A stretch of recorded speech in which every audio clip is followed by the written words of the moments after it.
পৃথিৱীৰ আটাইতকৈ দ সাঁতটোৰ নাম কি জানেনে? মানে ডিপেষ্ট ট্ৰেন্স, যাক আমি ইংৰাজীত ট্ৰেন্স বুলি কওঁ, তাৰ নাম হৈছে মাৰিয়ানা ট্ৰেন্স, যিটো আছে প্ৰশান্ত মহাসাগৰত। আৰু ইয়াৰ ডেপথ কিমান জানে? ইয়াত মাউণ্ট এভাৰেষ্ট সোমাই যাব, তথাপিও ওপৰত 2 কিলোমিটাৰ ৰৈ যায়। আৰু আপোনালোকে মোক এতিয়া ইয়াত জাপ মাৰিব দিছে আৰু ইয়াৰ পৰা ওলাই আহিব দিছে। চাওক, যদি মাৰাথনতে কাম বনিলে হয় তেনেহ'লে 2 মাহ ধৰি, আজি 2-3 মাহত মই ইমান কষ্টই নকৰিলোঁ হয়। 2-4টা MCQs লৈ আনি মাৰাথন লগাই পলাব পাৰিলোঁ হয়। চাওক, যিয়ে নহওক, যিমান পাৰোঁ ট্ৰাই কৰিম, জাষ্ট বুলেট পইণ্টবোৰ কৈ যাম। কিন্তু বেছিক ক্লাছত আমি যেনেকৈ পঢ়োঁ তেনেকৈ আমি পঢ়িব নোৱাৰিম। আপোনালোকে তাৰ ফিলচফিবোৰ ভালদৰে বা কেনেকুৱা কুৱেশ্যন আহিব পাৰে সেই বস্তুবোৰ নতুন যিসকলে এতিয়া চাব তেওঁলোকে গমেই নাপাব। ঠিক আছে? তো এই ক্ষেত্ৰত মই আগে কৈ দিছোঁ, যদি চাব বিচাৰে চাওক, নহ'লে স্কিপ কৰি ওলাই যাওক। অ'কে, প্ৰথম কথা যদি চাওঁ, আমি লিটাৰেচাৰ অলপ চাওঁ, যিমান পাৰোঁ ৰিভাইজ কৰোঁ। আমি প্ৰথমে জানিছিলোঁ যে আমি দুটা ভাগত ভাগ কৰিছিলোঁ। এটা হ'ল আপোনাৰ প্ৰাক বৈষ্ণৱ যুগ, ঠিক আছে, প্ৰি বৈষ্ণৱ পিৰিয়ড আৰু বৈষ্ণৱ পিৰিয়ড। এতিয়া যদি চাই, শ্ৰীমন্ত শংকৰদেৱ আৰু মাধৱদেৱক আমি ৰেফাৰেঞ্চত ৰাখি তেওঁলোকৰ আগত যিসকল আছিলে আমি কি কওঁ? প্ৰি বৈষ্ণৱ, বৈষ্ণৱ, পোষ্ট বৈষ্ণৱ, তাৰপিছত মডাৰ্ণ এৰা। ঠিক আছে? অ'কে, আমি ইয়াত সময় ৱেষ্ট কৰিব নোৱাৰোঁ। আপোনালোকে যদি বুজিব মন আছে আগতে চাব লাগিছিল। এতিয়া আমি প্ৰথম চাওঁ, ডাইৰেক্ট যাওঁ হেম সৰস্বতী। ঠিক আছে, হেম সৰস্বতী ভালদৰে যদি মন কৰে, তেওঁৰ প্ৰহ্লাদ চৰিত আৰু হৰগৌৰী সম্বাদ মনত ৰাখক। কমতা কিং দুৰ্লভ নাৰায়ণ, তেওঁৰ তত্বাৱধানত তেওঁ বা তেওঁৰ কোৰ্ট পয়েট আছিলে। তাৰপিছত যদি চাই হৰিহৰ বিপ্ৰা, কোৰ্ট পয়েট অফ দুৰ্লভ নাৰায়ণ, মনত ৰাখিব। আৰু কি লিখিছিলে? লৱকুশৰ যুদ্ধ আৰু বব্ৰুবাহনৰ যুদ্ধ। বাছ, এতিয়া এনেকৈ চাই যাওক, ডাইৰেক্ট বুলেট পইণ্ট। আৰু এওঁলোক আছিলে প্ৰি বৈষ্ণৱ এৰা, শংকৰদেৱ মাধৱদেৱৰ আগৰ। তাৰপিছত আৰু এজন আছিলে মাধৱ কন্দলী। যদি ভালদৰে চাই, তেওঁ প্ৰথম অসমীয়া আছিলে যিয়ে ৰামায়ণ ট্ৰেন্সলেট কৰিছিলে। আৰু কাৰ কোৰ্ট পয়েট আছিলে? মহামাণিক্য অফ বৰাহী কিংডম। ঠিক আছে? আৰু শংকৰদেৱে মাধৱ কন্দলীক অপ্ৰমাদী কবি বুলি অভিহিত কৰিছিলে। আৰু কন্দলী, ইয়াৰ অৰ্থ কি জানেনে? King of poet. ঠিক আছে? বাছ, তাৰপিছত যদি চাই আহিব বৈষ্ণৱ পিৰিয়ড আৰু নৱবৈষ্ণৱ ধৰ্মৰ ওপৰত ডাঙৰ লেকচাৰ বনোৱা হৈ আছে। এতিয়া মই ইয়াত ইনক্লুড নকৰোঁ, বহুত টাইম লাগি যাব। ঠিক আছে? চ' অলপমান মাফ কৰি দিব মোক। এতিয়া আমি বৈষ্ণৱ পিৰিয়ডত যদি আমি চাওঁ তেনেহ'লে গম পাম যে শংকৰদেৱৰ জন্ম হৈছিল 1449, আইতাক খেৰসুতি, বটদ্ৰৱা নগাঁৱত জন্ম হৈছিলে। আৰু নৱবৈষ্ণৱ ধৰ্ম প্ৰচাৰ কৰিছিলে। প্ৰথম পিলগ্ৰিমত গৈছিলে। তাৰপাছত আহি অসমত নৱবৈষ্ণৱ ধৰ্ম প্ৰচাৰ কৰিছিলে। তেওঁৰ যি কাম আছিলে সেইবোৰ হ'ল, ইয়াতে লিখা আছে, লিটাৰেৰী ক্ৰিয়েশ্যন, হৰিচন্দ্ৰ উপন্যাস, ৰুক্মিণী হৰণ, হয়নে, কাব্য কীৰ্তন, translation of 1st, 2nd, 3rd, 7, 9th, 10, 11 and 12 chapter of Bhagavat. চেপ্টাৰকেইটা মনত ৰাখিব। অজামিল উপন্যাস, ঠিক আছে, পাতন, Bhakti Pradip, Gunamala etcetera related to spiritual texts. আৰু তেওঁৰ যদি অংকীয়া নাটসমূহ চাই তেনেহ'লে কালিয়া দমন, কেলি গোপাল, ৰুক্মিণী হৰণ, পাৰিজাত হৰণ, ৰাম বিজয়, পত্নী প্ৰসাদ আৰু লগতে 240টা বৰগীত আছিলে। ঠিক আছে? 1568 চনত তেওঁ মৃত্যুবৰণ কৰিছিলে। ক'ত? মধুপুৰ সত্ৰ এট কোচবিহাৰ। ঠিক আছে? আৰু শেষৰখন নাট আছিলে ৰাম বিজয়। চাওক, মই আকৌ এটা অনুৰোধ কৰোঁ, বেছি সময় নালাগে, 10 মিনিটত আপোনালোকে যিটো নৱবৈষ্ণৱ ধৰ্মৰ ওপৰত এটা ধুনীয়া লেকচাৰ বনোৱা আছে সেইটো চাই দিলেই ইনফৰ্মেশ্যনখিনি কমপ্লিট হৈ যাব। তাৰপাছত আপোনালোকৰ আছিলে মাধৱদেৱ যদি চাই, লেটেকু পুখুৰী, জন্ম লাভ কৰিছিলে ক'ত? নৰনাৰায়ণপুৰ, লখিমপুৰ, 1489 চনত। আৰু 1522 চনত শংকৰদেৱৰ লগত প্ৰথম ধোৱাহাট বেলগুৰি সত্ৰত তেওঁলোকৰ কি হৈছিল? ডিবেট হৈছিলে, যাক আমি, আৰু তাৰ পাছতেই মণিকাঞ্চন সংযোগ, আমি এই ঘটনাটো কওঁ মণিকাঞ্চন সংযোগ, য'ত মাধৱদেৱে শংকৰদেৱৰ শৰণাপন্ন হৈছিলে। ঠিক আছে? আৰু বেষ্ট ক্ৰিয়েশ্যন যদি চাই, মাধৱদেৱৰ কি আছিল? নামঘোষা। আৰু তেওঁৰ যিবোৰ লিটাৰেৰী ক্ৰিয়েশ্যন আছিলে, ৰাজচুৱা কাব্য, জন্ম ৰহস্য, ট্ৰান্সলেশ্যন অফ নাম মালিকা, ভক্তি ৰত্নাৱলী, তেনেকৈ ড্ৰামা, মাধৱদেৱৰ ড্ৰামা কি আছিলে? চুৰধৰা, পিম্পৰা গুচোৱা, অৰ্জুন ভঞ্জন, ভূমি লেটুৱা, ভোজন বিহাৰ, দধিমথন এটচেট্ৰা।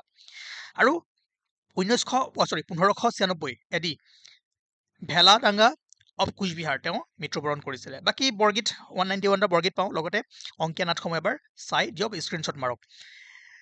তাৰপাছত আমি পাইছিলোঁ পোষ্ট বৈষ্ণৱ, যি মানে শংকৰদেৱ মাধৱদেৱৰ পাছত ভট্টদেৱ আহিছিলে। ঠিক আছিলে? আৰু তেওঁৰ ৰিয়েল নাম আছিলে বৈকুণ্ঠনাথ ভাগৱত ভট্টাচাৰ্য। আৰু তেওঁক আমি অসমীয়া গদ্যৰ পিতৃ, ফাদাৰ অফ আছামিজ প্ৰ'জ হিচাপে জানো।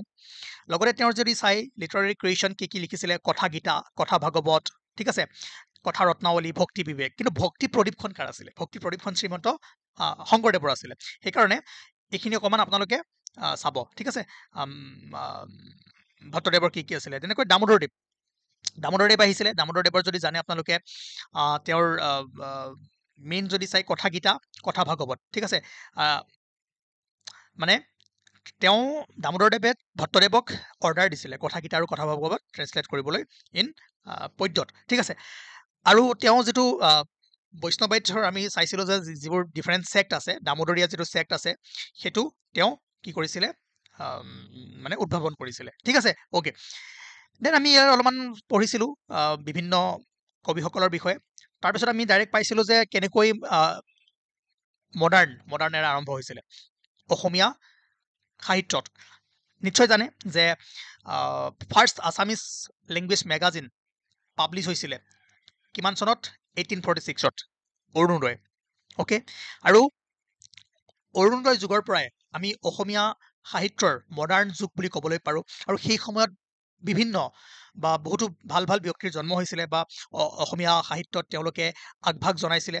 সেইসকল আছিলে আনন্দৰাম ঢেকিয়াল ফুকন, হেমচন্দ্ৰ বৰুৱা, গুণাভিৰাম বৰুৱা, নিধিৰাম ভাৰৱেল, ঠিক আছে। আৰু এওঁলোকৰ পাছতে আৰম্ভ হৈছিলে কি? মডাৰ্ণ এৰা। এতিয়া অৰুণোদয়ৰ বিষয়ে যদি আমি পঢ়িবলৈ যাওঁ, ডাইৰেক্ট 1846, দেন অৰুণোদয় পাব্লিছ, এক minute, founded by doctor Nathan Brown, first editor আছিলে। আৰু প্ৰিণ্ট ক'ত কৰিছিলে? Baptist missionary press in Sivasagar. আৰু প্ৰিণ্টেড আৰু পাব্লিছ কোনে কৰিছিলে? By Oliver Thomas Carter. তাৰপিছত যদি আমি চাওঁ অৰুণোদয় যুগৰ যিবোৰ কবি আছিলে, আনন্দৰাম ঢেকিয়াল ফুকন, তেওঁৰ মেইন যদি চাই ইংলেণ্ডৰ বিৱৰণ আৰু অসমীয়া ল'ৰাৰ মিত্ৰ, এই দুখন ইম্পৰ্টেণ্ট। তেনেকৈ নিধিৰাম ভাৰৱেল, অৰিজিনেল নাম কি আছিলে? নিধিৰাম কেওট, আৰু তেওঁ প্ৰথম অসমীয়া আছিলে যি খ্ৰীষ্টানলৈ কনভাৰ্ট হৈছিলে। অ'কে, আৰু এটা মনত ৰাখিব যে grammar of Assamese language written by William Robinson আৰু Buranji Vivek Ratna was written by Maniram Dewan. তাৰপাছত যদি চাই হেমচন্দ্ৰ বৰুৱাৰ বিষয়ে আমি জানিব লাগিব। আৰু ফাৰ্ষ্ট গ্ৰামাৰ ইন আছামিজ কোনে লিখিছিলে? হেমচন্দ্ৰ বৰুৱাই, সেইটো মনত ৰাখিব। লগতে হেমচন্দ্ৰ বৰুৱাৰ যদি ইম্পৰ্টেণ্ট আপোনালোকে চাই, বাহিৰে কোৱা ভাতুৰী, কানিয়াৰ কীৰ্তন, এইটো আপোনাৰ ভিতৰে ৰং চং, বাহিৰে কোৱা ভাতুৰী, আৰু কানিয়াৰ কীৰ্তন, এই দুখন ভালদৰে চাব। লগতে তেওঁৰ English book Assamese marriage system, ঠিক আছে। আৰু হি এডিটেড আছাম নিউজ, আৰু হেমকোষৰ বিষয়ে আপোনালোকে ভালদৰে জানেই। দেন তাৰপিছত এজন ইম্পৰ্টেণ্ট কবি আছিলে আমাৰ গুণাভিৰাম বৰুৱা, ঠিক আছে। আৰু গুণাভিৰাম বৰুৱাই ৰামনৱমী এই ড্ৰামাখন ক্ৰিয়েট কৰিছিলে, আৰু যিখন ফাৰ্ষ্ট আছামিজ ড্ৰামা আছিলে, প্ৰথম অসমীয়া নাটক ৰামনৱমী। আৰু আছাম বুৰঞ্জী, লগতে আনন্দৰাম ঢেকিয়াল ফুকনৰ জীৱন চৰিত কোনে লিখিছিলে? গুণাভিৰাম বৰুৱা। তাৰপিছত আমি অসম সাহিত্য সভাৰ বিষয়ে পঢ়িছিলোঁ যে অসম সাহিত্য সভা কিমান চনত? 1917 চন, ডিচেম্বৰ 1917 চনত জন্ম হৈছিলে। আৰু ইয়াৰ হেডকোৱাৰ্টাৰ ক'ত? যোৰহাটত। কিন্তু ক'ৰ পৰা আহিলে? যে প্ৰথম আছিলে অসমীয়া ভাষা উন্নতি সাধিনী সভা, যিটো 1888 চনত ফাউণ্ড হৈছিলে। আৰু এই অসমীয়া ভাষা উন্নতি সাধিনী সভাই পাছলৈ আমি অসম সাহিত্য সভা হিচাপে গম পাওঁ, বা অসম সাহিত্য সভালৈ কি হ'ল? ই ৰূপান্তৰিত হ'ল। আৰু ভালদৰে মনত কৰিব যে অসম সাহিত্য সভাৰ এটা ছেক্ট আছে বা এটা ব্ৰাঞ্চ আছে ক'ত? ছিংগাপুৰত, ঠিক আছে। আৰু 28 জুলাই 2019 তাৰিখে ইয়াক কি কৰা হৈছিলে? অপেন কৰা হৈছিলে। তাৰপিছত আমি পাইছিলোঁ যে জোনাকীৰ কথা অৰুণোদয় পাই আহিলোঁ, তাৰপিছত জোনাকী আহিলে। আৰু আপোনালোকে যদি ভালদৰে মন কৰে, জোনাকী পাব্লিছ হৈছিলে 1889ত, ঠিক আছে। আৰু এইখন মাউথ পিচ আছিলে কাৰ? লিটাৰেৰী যিটো অসমীয়া ভাষা উন্নতি সাধিনী সভা আছিলে তাৰ এখন মাউথ পিচ আছিলে। লগতে যদি চাই ফাৰ্ষ্ট এডিটৰ কোন আছিলে জোনাকীৰ? চন্দ্ৰকুমাৰ আগৰৱালা, ঠিক আছে। আৰু যদি চাই এই জোনাকী যুগৰ পৰাই অসমীয়া সাহিত্যত ৰোমান্টিচিজমটো আহিছিলে, মনত পৰিছে। আৰু যদি ভালদৰে মন কৰে, তাত আমি ত্ৰিৰত্ন পাইছিলোঁ, ঠিক আছে। ত্ৰিমূৰ্তি পাইছিলোঁ জোনাকীৰ, লক্ষ্মীনাথ বেজবৰুৱা, চন্দ্ৰকুমাৰ আগৰৱালা আৰু হেমচন্দ্ৰ গোস্বামী, ঠিক আছে। আৰু ফাৰ্ষ্ট ৰোমান্টিক কবিতা কোনটো আছিলে? বনকুঁৱৰী, চন্দ্ৰকুমাৰ আগৰৱালা। আৰু ফাৰ্ষ্ট আছামিজ চনেট আছিলে প্ৰিয়তমাৰ চিঠি বাই হেমচন্দ্ৰ গোস্বামী। এইখিনি ভালদৰে মনত ৰাখিব। আৰু ক'ত গ'ল? হেমচন্দ্ৰ গোস্বামীৰ যদি ভালদৰে মন কৰে, কাকো আৰু নিবিলাওঁ, ঠিক আছে, কাকো আৰু হিয়া নিবিলাওঁ, অ'কে, মানে এইটো হাৰ্ট হৈ গ'ল। আৰু তেওঁৰ এইখন কাৰ আছিলে? হেমচন্দ্ৰ গোস্বামীৰ, মনত ৰাখিব, আহিব পাৰে। তেনেকৈ যদি ভালদৰে মন কৰে, কিপাবৰ বৰুৱাৰ কাকতৰ টোপোলা, ঠিক আছে, বাই লক্ষ্মীনাথ বেজবৰুৱা, যিয়ে জোনাকীত এটা ৰেগুলাৰ এটা ডেইলি এটা লেখনি লিখিছিলে কৃপাবৰ বৰুৱাৰ কাকতৰ টোপোলা নামেৰে, বাই লক্ষ্মীনাথ বেজবৰুৱা, ঠিক আছে। আৰু জোনাকীক আমি ৰোমান্টিক এজ বুলি কৈছিলোঁ। জোনাকী যুগৰ ত্ৰিমূৰ্তি এওঁলোক আছিলে, ঠিক আছে। পজ কৰক, যাৰ ইংৰাজীটো প্ৰব্লেম হৈছে অসমীয়াত চাই লওক। তেনেকৈ আমি আৰম্ভ কৰিছিলোঁ সাহিত্যৰথী লক্ষ্মীনাথ বেজবৰুৱাৰ বিষয়ে, ঠিক আছে। অসম ছাত্ৰ সন্মিলনৰ তেওঁ ফাউণ্ডাৰ আছিলে। 1916 আছাম পলিটিৰ ক্লাছ 3 আমি ভালদৰে চাইছিলোঁ। আৰু ডিচেম্বৰ 29, 1931 চনত তেওঁক ৰসৰাজ উপাধি প্ৰদান কৰা হৈছিলে ক'ত অসম সাহিত্য সভাৰ শিৱসাগৰ ছেশ্যনত ঠিক আছে আৰু তেওঁ সাহিত্যৰথী হিচাপে ঠিক আছে আৰু সেই অসম সাহিত্য সভাৰ এইখন অধিৱেশনতে তেওঁক সাহিত্যৰথী যি উপাধিটো আমি সাহিত্যৰথী লক্ষ্মীনাথ বেজবৰুৱা বুলি জানো সেই উপাধিটো প্ৰদান কৰা হৈছিলে ঠিক আছে তাৰ পাছত যদি চাই আপোনালোকে তেওঁ গুৱাহাটীত যি অসম সাহিত্য সভা হৈছিলে 1924ত তেওঁ সভাপতি আছিলে লিটিকাই মনত ৰাখিব তাৰপিছত যদি চাই মোৰ আপোনাৰ দেশ বাই লক্ষ্মীনাথ বেজবৰুৱা 1927 চনৰ তেজপুৰত যি আসাম ষ্টুডেণ্ট কনফাৰেন্স অসম ছাত্ৰ সন্মিলনৰ কনফাৰেন্স হৈছিলে তাতে এইটো আমাৰ জাতীয় সংগীত হিচাপে স্বীকৃতি প্ৰদান কৰা হৈছিলে আৰু লগতে মনত ৰাখিব যে তেওঁৰ মৃত্যু দিৱস ঠিক আছে মৃত্যু দিৱস 26 মাৰ্চত সাহিত্য দিৱস হিচাপে পালন কৰা হয় ওকে দেন আমি এইখিনি ক্লাছিফাই কৰি থৈছিলোঁ যে তেওঁৰ কবিতা পুথি আছিলে কদমকলি পদুমকলি নবেল আছিলে পদুমকলি শ্বৰ্ট ষ্টৰী সুৰভি সাধুকথাৰ কুকি জোনবিৰি কেহুকলি চিলড্ৰেন মেগাজিন জুনুকা বুঢ়িয়াৰ সাধু ককাদেউতাৰ নাতি তাৰপিছত কমিক আছিলে আপোনাৰ কমিক প্লে যদি চাই লিটিকাই নুমল পাচনি চিকৰপতি নিকৰপতি ওকে আৰু বাকী ইনফৰ্মেশ্যনবোৰ যিবোৰ আমি MCQৰ জৰিয়তে কৰিছিলোঁ আৰু এই বস্তুখিনিকৈ ইম্পৰ্টেণ্ট হয় আপোনালোকে যদি চাই ইয়াৰ আগতে এটা এক্সাম গৈছিলে ইয়াৰ পৰা বহুখিনি কুৱেশ্যন আহিছে ঠিক আছে সেইকাৰণে আমি ইনফৰ্মেশ্যনবোৰ একেলগে দি থওঁ যাতে আপোনালোকৰ কোনো সমস্যা নহয় তেনেকৈ পদ্মনাথ গোহাঁই বৰুৱাৰ বিষয়ে আমি জানিব লাগিব যাক আমি পিতামহ বুলি কওঁ ঠিক আছে পিতামহ অফ আছামিজ কি সাহিত্য আৰু তেওঁ আছিলে first literary pensioner of Assam ঠিক আছে প্ৰথম মানে সাহিত্য পেঞ্চন পোৱা প্ৰথম সাহিত্যিক আৰু তেওঁ বহুতো নাটক লিখিছিলে জয়মতী গদাধৰ ঠিক আছে গাঁওবুঢ়া তেতুন তামুলী কাৰ হয় পদ্মনাথ গোহাঁই বৰুৱাৰ আৰু প্ৰথম অসমীয়া নবেল ভানুমতী কোনে লিখিছিলে পদ্মনাথ গোহাঁই বৰুৱা আৰু তেওঁ আছিলে ফাৰ্ষ্ট প্ৰেচিডেণ্ট অফ আছাম সাহিত্য সভা অসম সাহিত্য সভাৰ প্ৰথমজন সভাপতি আনন্দ চন্দ্ৰ আগৰৱালাৰ বিষয়ে আমি যাব লাগিব যে তেওঁক আমি ভাঙনি কোঁৱৰ বুলি জানো ঠিক আছে আৰু তেওঁ 1934 চনৰ অসম সাহিত্য সভাৰ প্ৰেচিডেণ্ট আছিলে বাছ ইমানখিনি জানিলে হৈ যাব তেনেকৈ যদি চাই ৰঘুনাথ চৌধুৰী আমি বিহগী কবি বুলি জানো ঠিক আছে আৰু জোনাকী যুগৰ তেওঁ এগৰাকী প্ৰখ্যাত কি আছিলে কবি আছিলে বিহগী কবি বুলি কিয় কওঁ তেওঁৰ মেক্সিমাম যদি কবিতা চাই তেনেহ'লে আপুনি কিহৰ ওপৰত পায় চৰাইৰ ওপৰত পায় বহাগীৰ বিয়া এটা কবিতা আছিলে নিশ্চয় ক্লাছ 8 নে 9ত আমি পঢ়িছিলোঁ আপোনালোকে পঢ়িছিলে নাই নাজানো ঠিক আছে তেনেকৈ যদি চাই ৰংবং কেৰং আপোনাৰ কাৰ্বি আংলং ডিষ্ট্ৰিক্টৰ মই কাটি থৈছোঁ ইমান বস্তু আপোনালোকে ইনফৰ্মেশ্যন ৰাখিব নালাগে কেতিয়া জন্ম হৈছিলে কি হৈছিলে ঠিক আছে আৰু তেওঁ দুবাৰৰ কাৰণে ৰংবং কেৰঙে দুবাৰৰ কাৰণে অসম সাহিত্য সভাৰ সভাপতি আছিলে ৰংমিলিৰ হাঁহি ঠিক আছে ফেমাছ বুক ৰংবং কেৰং ৰংমিলিৰ হাঁহি কোনে লিখিছিলে ৰংবং কেৰণে আৰু পদ্মশ্ৰী এৱাৰ্ড 1889ত তেওঁ লাভ কৰিছিলে ঠিক আছে চাওক বহুতে বেয়া পাব পাৰে ক্লাছটো কিন্তু উপায় নাই মই কৈছোঁ ন মাৰিয়ানা ট্ৰেঞ্চত জাপ মাৰিব দিছে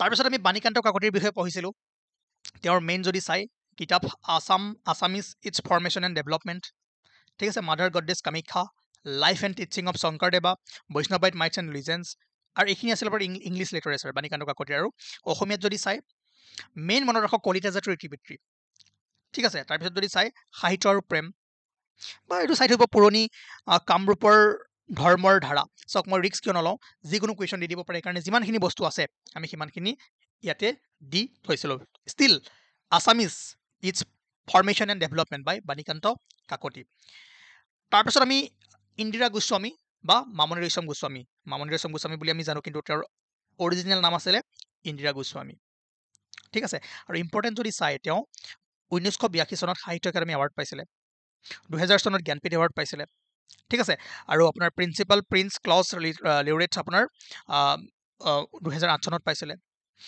মন কৰিবলগীয়া কথা যে মামণি ৰয়ছম গোস্বামী আছিলে ফাৰ্ষ্ট আছামিজ ওমেন যোনে জ্ঞানপীঠ এৱাৰ্ড লাভ কৰিছিলে ঠিক আছে আৰু তেওঁৰ বহুতো যদি ভাল লিটাৰেৰী গ্ৰন্থ চাই তেনেহ'লে পাব মামৰে ধৰা তৰোৱাল তাৰপিছত আপোনাৰ দঁতাল হাতীৰ উঁয়ে খোৱা হাওদা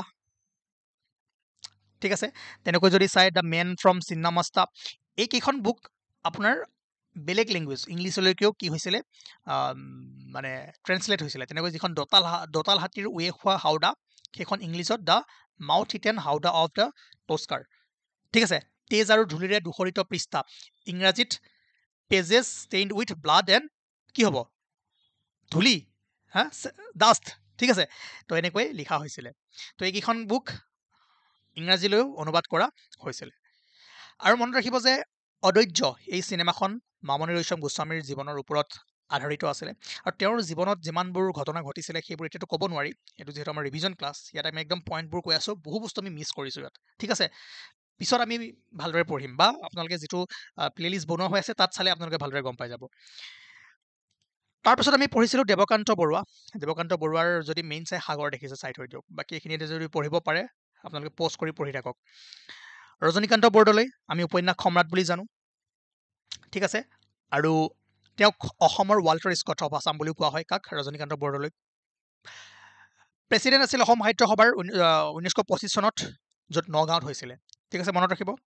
আৰু মিৰি জীয়ৰী 1994 চনত ৰজনীকান্ত বৰদলৈ লিখিছিলে, ঠিক আছে। আৰু যি মিচিং গাৰ্ল এণ্ড বয় জংকী পানৈৰ ওপৰত কি আছিলে, বেষ্ট আছিলে মিৰি জীয়ৰীখন। সুধিব পাৰে যে মিৰি জীয়ৰী কিহৰ ওপৰত বেষ্ট আছিলে, জংকী পানৈ।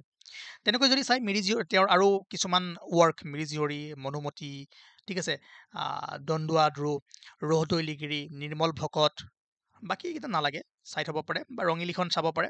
তেনেকৈ মেইন হ'ল আপোনাৰ মিৰি জীয়ৰী বাই ৰজনীকান্ত বৰদলৈ, যাক আমি উপন্যাস সম্ৰাট বুলি জানো। ময়ো জানো বহুত ইনফৰ্মেশ্যন মিছ হৈ গৈছে ইয়াত, উপায় নাই এতিয়া, ঠিক আছে। চ' মাৰাথন আৰু বেছিকৰ মাজত এই ডিফাৰেঞ্চ। তাৰপিছত আমি পাওঁ বীৰেন্দ্ৰ কুমাৰ ভট্টাচাৰ্য। বীৰেন্দ্ৰ কুমাৰ ভট্টাচাৰ্য ইম্পৰ্টেণ্ট কিয় হৈ পৰে, আপোনালোকে জানে যে তেওঁ প্ৰথম আছিলে অসমীয়া সাহিত্যিক যিয়ে জ্ঞানপীঠ এৱাৰ্ড লাভ কৰিছিলে। জ্ঞানপীঠ কি আছিলে, ভাৰতৰ হাইষ্ট লিটাৰেৰী এৱাৰ্ড। আৰু জ্ঞানপীঠৰ বিষয়ে আমি বঢ়িয়াকৈ পেৰেগ্ৰাফ পঢ়িছিলোঁ, কিমান এৱাৰ্ড দিয়া হয়, কিমান টকা দিয়া হয়, কি কৰা হয়, ঠিক আছে, বাদ দিয়ক এতিয়া। মেইন পইণ্ট কি, বীৰেন্দ্ৰ কুমাৰ ভট্টাচাৰ্য আছিলে প্ৰথম অসমীয়া যিয়ে জ্ঞানপীঠ বঁটা লাভ কৰিছিলে। ইয়াৰুইংগম ইম্পৰ্টেণ্ট, তেওঁৰ কি আছিল, ক্ৰিয়েশ্যন আছিলে। চাওক খেলি মেলি নকৰিব, ইয়াৰুইংগমৰ কাৰণে বীৰেন্দ্ৰ কুমাৰ ভট্টাচাৰ্যই পাইছিলে সাহিত্য একাডেমী এৱাৰ্ড, ঠিক আছে। আৰু এইখন আছিল নবেল। কিন্তু মৃত্যুঞ্জয় যাৰ কাৰণে জ্ঞানপীঠ এৱাৰ্ড লাভ কৰিছিলে, ঠিক আছে। গ্ৰন্থ দুখন মনত ৰাখিব, ইয়াৰুইংগম সাহিত্য একাডেমী, মৃত্যুঞ্জয় জ্ঞানপীঠ, খেলি মেলি নকৰিব, ঠিক আছে। আৰু ইম্পৰ্টেণ্ট যদি তেওঁৰ ৱৰ্কছসমূহ চাই তেনেহ'লে মৃত্যুঞ্জয় আমি চালোৱেই, তেনেও দুখনমান মনত ৰাখি থৈ দিব। শৰৎ কোঁৱৰ, মই ইয়াতে চাওক, ইয়াতে কমন দিবলৈ নাযাওঁ কাৰণ যিকোনো সুধি দিব পাৰে, তথাপিও যিখিনি দিয়া আছে চাই দিয়ক, ঠিক আছে। পিছত নহ'লে মোক ক'ব যে এইখন গ'লো এইখন নাহিলে, অ'কে। আৰু শ্বৰ্ট ষ্টৰী যদি চাই, কলং আজিও বয়, সাতখৰীখন মনত ৰাখিব। সাতখৰী কাৰ শ্বৰ্ট ষ্টৰী হয়, বীৰেন্দ্ৰ কুমাৰ ভট্টাচাৰ্য, ঠিক আছে। আৰু বাকী যিবোৰ বুক আছে, শ্ৰী অৰবিন্দ, ঠিক আছে, আমাৰ সিদ্ধান্ত আন্দোলন, নাগা ককাৰ সাধু, অ'কে, এইবোৰ চাই থৈ দিব। তাৰপাছত আমি পঢ়িছিলোঁ কাৰ বিষয়ে, কুৱেশ্যন কৰিছিলোঁ দুটামান, যে প্ৰথম অসমীয়া শিশু আলোচনী কোন আছিল, ল'ৰা বন্ধু। Ramnavami, Asamiya Ramnavami the first Assamese play was written by Gunabhiram Barua. Ramnavami Gunabhiram Barua. আমি গুণাভিৰাম বৰুৱাৰ বিষয়ে চাইছিলোঁ নে নাই, চাওক এইটো মোৰ অল্ড PDF হয়, গতিকে ইয়াত দুই এজন পাৰ্চনেলিটি মিচিং আছে, যদি পঢ়া নাই আপোনালোকে চাই ল'ব। আৰু the first editor of Jonaki magazine কোন আছিল, চন্দ্ৰ কুমাৰ আগৰৱালা। আৰু প্ৰথম অসমীয়া চনেট কোনটো আছিল, প্ৰিয়তমাৰ চিঠি, ঠিক আছে। তাৰপিছত আমি কেইখনমান আত্মজীৱনী, মহান ব্যক্তিৰ আত্মজীৱনীৰ বিষয়ে পঢ়িছিলোঁ। কি আছিল, লক্ষ্মীনাথ বেজবৰুৱাৰ আত্মজীৱনীখনৰ নাম আছিল মোৰ জীৱন সোঁৱৰণ। হৰকান্ত শৰ্মা মজুমদাৰৰ আছিলে সাদৰ আমিনৰ আত্মজীৱনী। ৰজনীকান্ত বৰদলৈ আত্মজীৱন চৰিত। বেণুধৰ ৰাজখোৱা মোৰ জীৱন দাপোন। শৈলাধৰ ৰাজখোৱা অতীতৰ সোঁৱৰণি। পদ্মনাথ গোহাঁই বৰুৱা মোৰ সোঁৱৰণি। মামণি ৰয়ছম গোস্বামীৰ আধা লেখা দস্তাবেজ। ভৱেন্দ্ৰনাথ শইকীয়াৰ জীৱন বৃত্ত। ৰুবুল মাউতৰ আছিল মোৰো এটা সপোন আছিলে। তাৰপিছত যদি চাই, নলিনীমেলা দেৱীৰ এৰি অহা দিনবোৰ, পদ্মধৰ চলিয়া জীৱবিনৰ সুৰ, আৰু হৰিনাৰায়ণ দত্ত বৰুৱা জীৱ স্মৃতি। চাওক মই এটা কথা কওঁ, PDF যোনে লৈছে বা যোনে এইটো ক্লাছ কৰিছে, তাতকৈ বেছিক ক্লাছকেইটাত কিয় আপোনালোকে বেছি মানে ভাল নলেজ পাইছিলে, কিয়নো তাত আমি এটা এটা লাইন কেনেকৈ কি কুৱেশ্যন বনিব পাৰে বা তাৰ বেকগ্ৰাউণ্ডটো কি সেইবোৰ কৈছিলোঁ, ঠিক আছে। গতিকে প্লিজ মাফ কৰিব, চৰি মই এতিয়া কৰিব নোৱাৰিম। মই কৈছোঁ ন, এতিয়া ট্ৰান্সত মই সোমাই আছোঁ, ওলাবলৈ বাকী আছে এতিয়াও, ঠিক আছে, 10 মিনিট সোমাই আছে মোৰ হাতত এতিয়া। তাৰপাছত কুৱেশ্যনবোৰ মাজতে আহিছিলে যে তলৰ কোনজন ৰজাই কামাখ্যা মন্দিৰ পুনৰ নিৰ্মাণ কৰিছিল, আমি জানো নৰনাৰায়ণ। আৰু যদি চাই, Gadadhar Singha, which Ahom king build the temple at island of Umananda for tantric worship, কোনজন আহোম ৰজাই উমানন্দ দ্বীপত ট্ৰান্তিক পূজাৰ বাবে মন্দিৰ নিৰ্মাণ কৰিছিল, গদাধৰ সিংহ। এইবোৰ হোমৱৰ্কৰ কুৱেশ্যন আছিল মেবি, কাৰণ লিটাৰেৰীৰ মাজত সোমাই গৈছিলে। এইবোৰ জানে, চাই থৈ দিয়ক এবাৰ ৰখি। তাৰপাছত যদি চাই, দুটা মই কি দিছিলোঁ, হোমৱৰ্ক দিছিলোঁ যে অসম সাহিত্য সভাৰ প্ৰথম মহিলা সভানেত্ৰী কোন আছিলে, আৰু জ্যোতিপ্ৰসাদ আগৰৱালাক কোনে ৰূপমৰ উপাধি দিছিলে।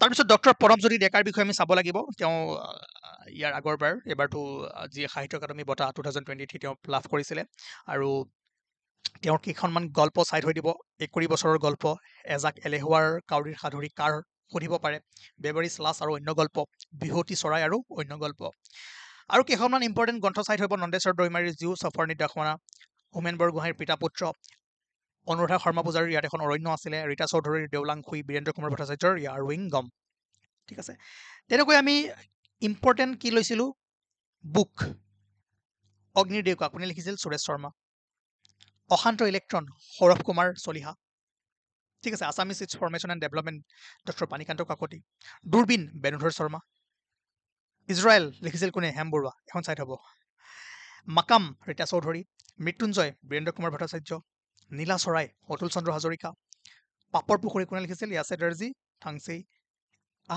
এইখন এটা ইম্পৰ্টেণ্ট আছিলে অলপ পিছত গম পাব পৃথিৱীৰ প্ৰেম ফণী তালুকদাৰ চাব আৰু উপায় নাই এতিয়া তাৰপিছত সুদীৰ্ঘ দিন আৰু ৰাতি কোনে লিখিছিল নিৰ্মল প্ৰভা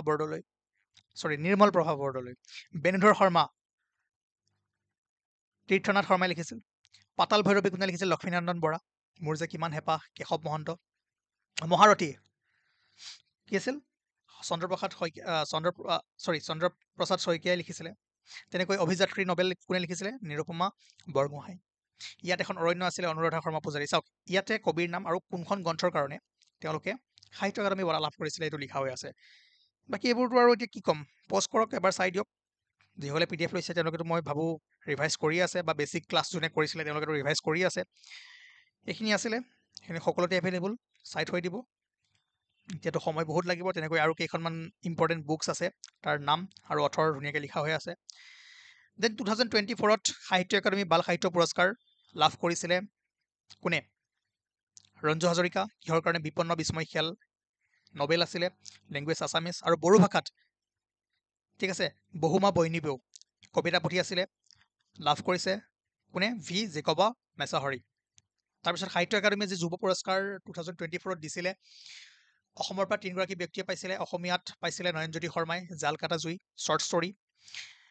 দৰ্জী হাওলাত ফুল ঠিক আছে চুটুৱা চক্ৰৱৰ্তীৰ হয় বেংগলী ভাষাত তেনেকৈ চাইক্লুম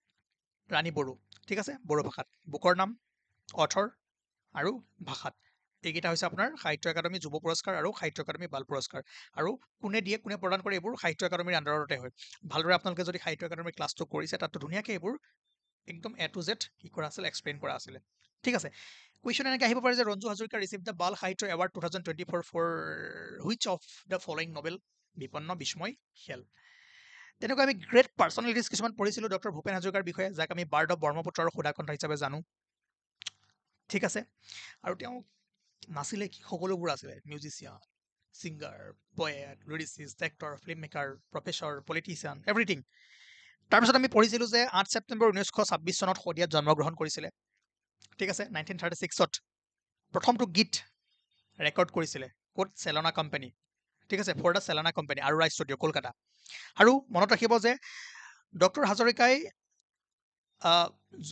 জ্যোতিপ্ৰসাদ আগৰৱালাৰ যি মুভি ইন্দ্ৰমালতী তাত দুটা গান কাষতে কলচী লৈ আৰু বিশ্ববিজয় নজোৱান এই দুটা গান গাইছিলে ঠিক আছে ইন্দ্ৰমালতী চিনেমাত আৰু অ'কে এতিয়া বাদ দিয়ক আৰু মই ক'ব ওলাইছিলোঁ যে কেনেকৈ ডক্টৰ ভূপেন হাজৰিকাৰ জীৱনৰ কাৰ্ভটো চেঞ্জ হৈ গৈছিলে যেতিয়া কলাগুৰু বিষ্ণুপ্ৰসাদ ৰাভা আৰু ৰূপকোঁৱৰ জ্যোতিপ্ৰসাদ আগৰৱালাৰ সান্নিধ্য লাভ কৰিছিলে তাৰপাছতে ভূপেন হাজৰিকাৰ এই জগতখনত সাংস্কৃতিক জগতত ওতঃপ্ৰোতভাৱে জড়িত হৈ পৰিছিলে ঠিক আছে বাদ দিয়ক তেওঁ নাওবৈচা সমষ্টিৰ পৰা 1967 চনত এজ এ MLA হিচাপে জয়ী হৈ আহিছিলে আৰু যদি চাই অসম সাহিত্য সভাৰ সভাপতি আছিলে 1993ত ঠিক আছে আৰু ফাৰ্ষ্ট ফিল্ম ডাইৰেক্টেড বাই ডক্টৰ ভূপেন হাজৰিকা কি আছিলে এৰাবাটৰ সুৰ ঠিক আছে আৰু তেওঁৰ এখন ডকুমেণ্টাৰী আছিলে যাৰ নাম আছিল এমুঠি চাউলৰ কাহিনী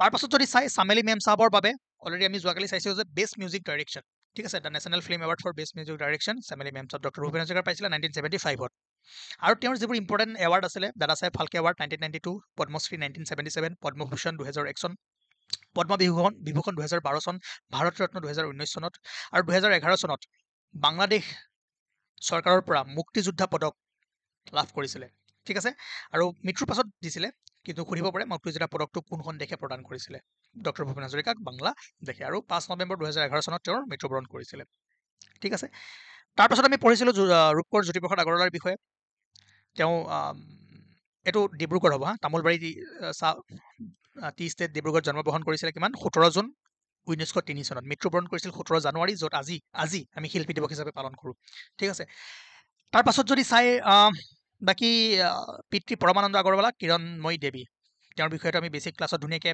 বহুত ভালদৰে পঢ়িছিলোঁ কিন্তু এতিয়া উপায় নাই তাৰপাছত যদি চাই চিত্ৰবন ষ্টুডিঅ' তেওঁ ভোলাগুৰি চাহ বাগানত সুধিব পাৰে যে তেওঁৰ জন্ম তামোলপুৰ কিন্তু যদি চাই ভোলাগুৰি টি ষ্টেটত তেওঁ চিত্ৰবন ষ্টুডিঅ' সজাইছিলে যিটো ফাৰ্ষ্ট ষ্টুডিঅ' আছিলে অসমৰ আৰু তাতে জয়মতীৰ চিত্ৰগ্ৰহণ আৰম্ভ কৰিছিলে আছামিজ চিনেমা আমি যিটো ছেশ্যন লৈছিলোঁ তাত আপুনি এইখিনি লিংক কৰি চাব লাগিব কিন্তু সময় নাই এতিয়া বাদ দিয়ক আৰু যদি চাই the film Joymoti release in 1935 1935 চনত জয়মতী কি হৈছিল ৰিলিজ হৈছিলে আৰু এই জয়মতীখন লক্ষ্মীনাথ বেজবৰুৱাৰ ঠিক আছে এখন ড্ৰামা আছিল সতী জয়মতী ঠিক আছে আহোম প্ৰিন্স সতী জয়মতী এইখনৰ পৰা বেছ কৰি এই চিনেমাখন বনোৱা হৈছিল তেনেকৈ যদি চাই ৰূপকোঁৱৰ জ্যোতিপ্ৰসাদ আগৰৱালাৰ শ্বৰ্ট ষ্টৰিজ ৰূপহী বগীতৰা সোণতৰা যুঁজাৰু সতীৰ সোঁৱৰণি সন্ধ্যা নীলা চৰাই নবেল আছিল আমাৰ গাঁও ঠিক আছে আৰু যদি চাই প্লে যিবোৰ নাটক আছিলে শোণিত কুঁৱৰী কাৰেঙৰ লিগিৰি ৰূপালীম নিমাতী কইনা সোণ পখিলী শনিকৰ লভিতা আৰু দুখন চিনেমা জয়মতী ছেকেণ্ডখন আছিল ইন্দ্ৰমালতী 1939 ঠিক আছে সেইটো মনত ৰাখিব মই সেইদিনাখন অলপমান ভুলতে কিবা এটা কৈ দিছিলোঁ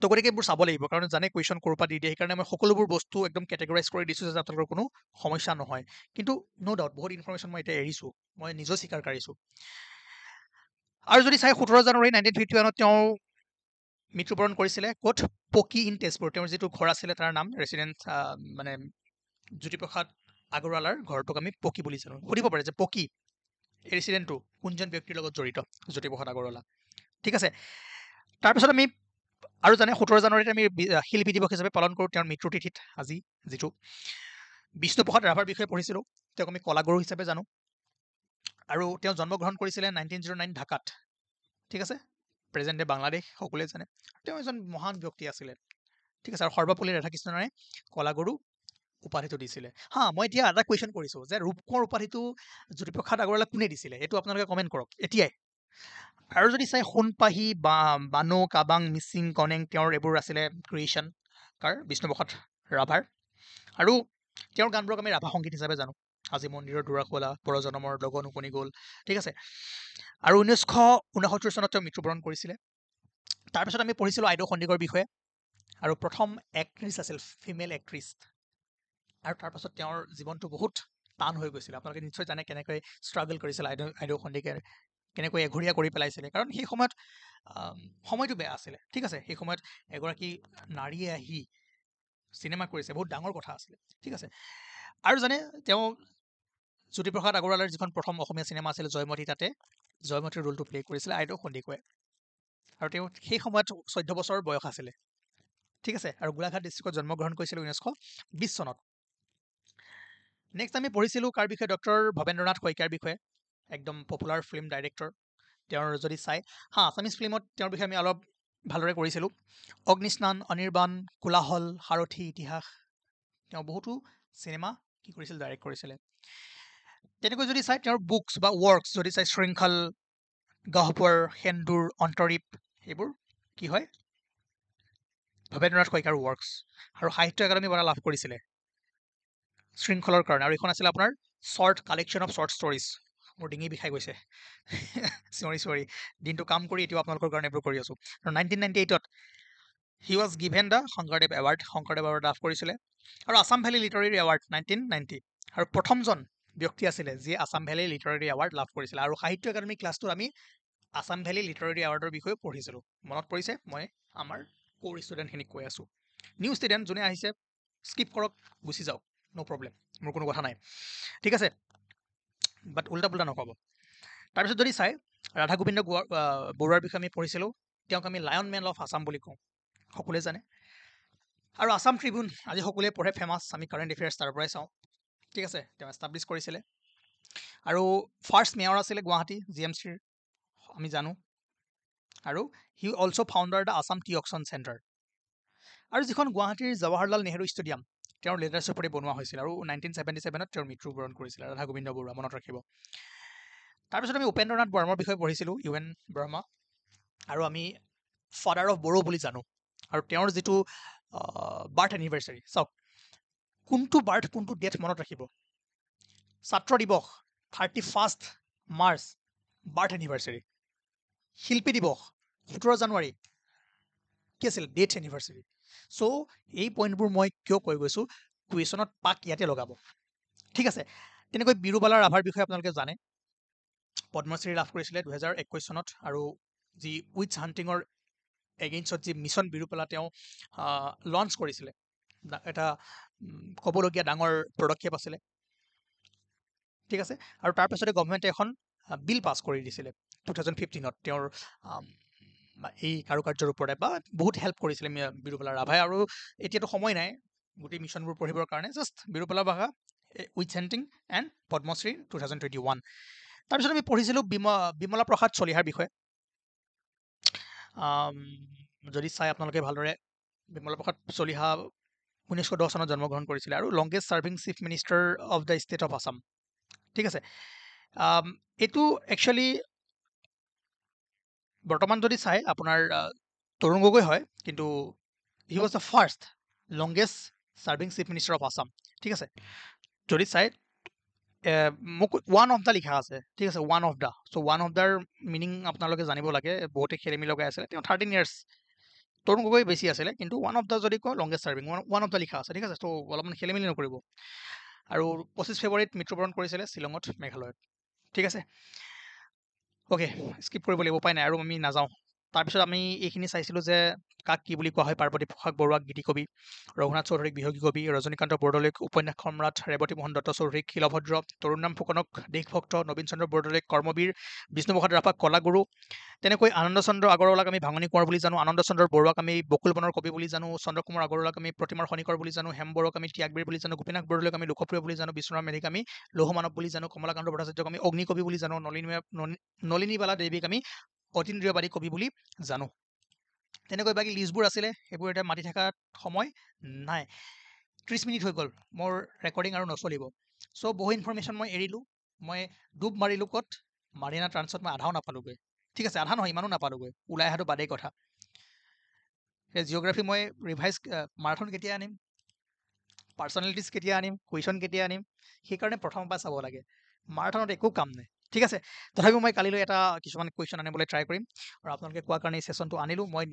মই নিজেই ছেটিছফাইড নহয় ইয়াৰ ওপৰত, বহু বস্তু মিছ কৰিছোঁ বা বহুত কিবা কিবি উল্টা পুল্টা কৈ দিছোঁ, কিন্তু উপায় নাই। যদি PDF টো ল'ব বিচাৰে, বেলেগ এক্সামতো কাম লাগিব, 8822614404 ইয়াত কণ্টেক্ট কৰিব। পলিটি কিবা কিবি প্লেচ বহুত থাকি গ'ল, ঠিক আছে। Thank U.